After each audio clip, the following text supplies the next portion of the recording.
2018 में सरकार ने मालेगांव कारपोरेशन हद में बिजली सप्लाई का ठेका एमपीएसएल कंपनी को दिया था। सरकार ने मालेगांव के टेक्सटाइल में काम करने वाले बुनकरों को फायदा पहुंचाने के लिए जो भी प्रोग्राम बनाया था, एमपीएसएल कंपनी जो है सरकार से जो एग्रीमेंट हुआ था उस एग्रीमेंट को फॉलो नहीं कर रही।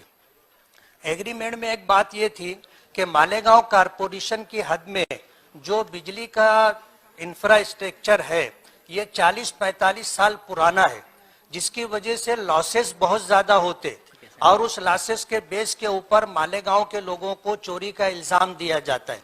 सरकार ने 20 करोड़ रुपया हर साल इंफ्रास्ट्रक्चर पर खर्च करने का पाबंद बनाया किया था, लेकिन कंपनी 20 करोड़ रुपया जो सालाना खर्च करना है वो खर्च नहीं कर रही।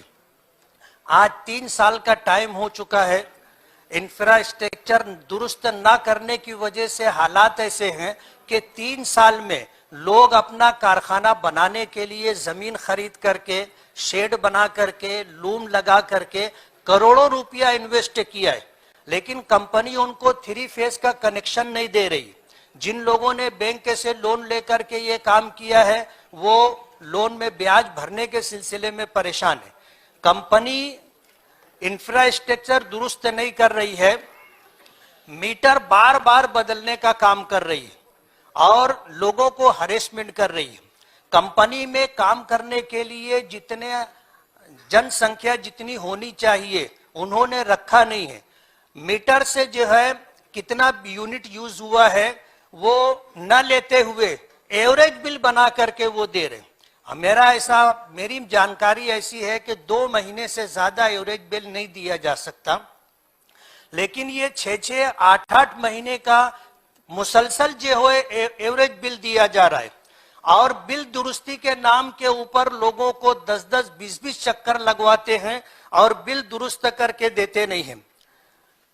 सरकार ने मालेगांव के बुनकरों को और टेक्सटाइल के अंदर विकास हो इस सिलसिले में एमपीएसएल कंपनी को यह ठेका दिया था, लेकिन मालेगांव की कमर्शियल लाइन से कमर टूटती जा रही है और घर गुती बिल यूज करने वाले आज ये एवरेज बिल के नाम के ऊपर घर गुती बिल में 50,000, 60,000, 1 लाख रुपए तक बिल दे रहे हैं और कारखानों में जो है 5-7 लाख रुपए का बिल बना करके दे रहे हैं और उनका तकाजा ये होता है, प्रेशर ये होता है कि तुम बिल भरो, जब तक बिल भरोगे नहीं काम नहीं होगा।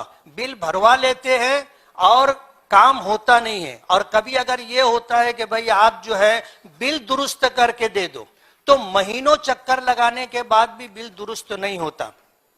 मेरी आपसे ये गुजारिश है, एमपीएसएल कंपनी जो मनमानी कारोबार कर रही है, मालेगांव में पुलिस डिपार्टमेंट के साथ, रेवेन्यू डिपार्टमेंट के साथ उनकी कई मर्तबा मीटिंग लगाई जा चुकी है, लेकिन वो कोई बात मानने के लिए तैयार नहीं है। अभी महीना भर पहले पुलिस डिपार्टमेंट के साथ मीटिंग हुई थी एडिशनल एसपी और डीवाईएसपी की मौजूदगी में। उन्होंने माना कि हाँ हमसे ये कोताही हो रही है, लेकिन अभी तक उन्होंने कोई दुरुस्ती नहीं की है।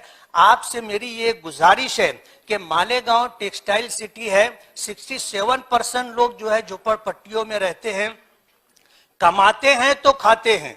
अब इस तरह अगर ये बिजली सप्लाई कंपनी मनमानी कारोबार करती रहेगी तो मालेगांव जो है तबाह बर्बाद हो जाएगा। आपसे गुजारिश ये है कि वो जो एग्रीमेंट में टर्म कंडीशन है उसके मुताबिक काम करे और अगर वो काम नहीं कर सकती है तो उनको मालेगांव से छुट्टी दी जाए, ऐसी गुजारिश है मेरी आपसे। सन्मान्य सदस्यांनी विचारलेला प्रश्न स्कोपच्या बाहेरचा असला तरी महत्त्वपूर्ण आहे आणि यामध्ये आपण जे काही मुद्दे मांडले आहेत की विशेषतः त्यांच्याशी जो करार झाला त्या कराराप्रमाणे त्यांनी इन्फ्रास्ट्रक्चर तयार केलेलं नाही, इन्फ्रास्ट्रक्चरची सुधारणा जी करायची आहे ती त्यांनी केलेली नाही आणि सातत्याने ॲव्हरेज बिल ते देत आहेत।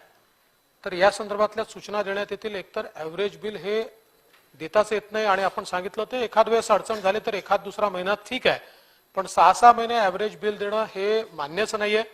त्यामुळे त्या संदर्भातल्या सूचना देण्यात येतील आणि कराराप्रमाणे इन्फ्रास्ट्रक्चरचं इन्व्हेस्टमेंट त्यांनी केलंय की नाही, कराराप्रमाणे ज्या सुधारणा त्यांनी करायच्या होत्या त्या केल्या आहेत की नाही याची देखील पडताळणी केली जाईल। या संदर्भात महावितरणचे जे एमडी आहेत यांना स्वतः लक्ष घालायला सांगितलं जाईल आणि त्यातनं त्यांना कराराप्रमाणे कारवाई करायला लावली जाईल आणि त्यांनी कराराप्रमाणे कारवाई केली नाही तर करारात दिलेल्या अटी शर्तीचं उल्लंघन झालंय म्हणून जी काही योग्य कारवाई कराराने सांगितली आहे ती देखील त्यांच्यावर करण्यात येईल.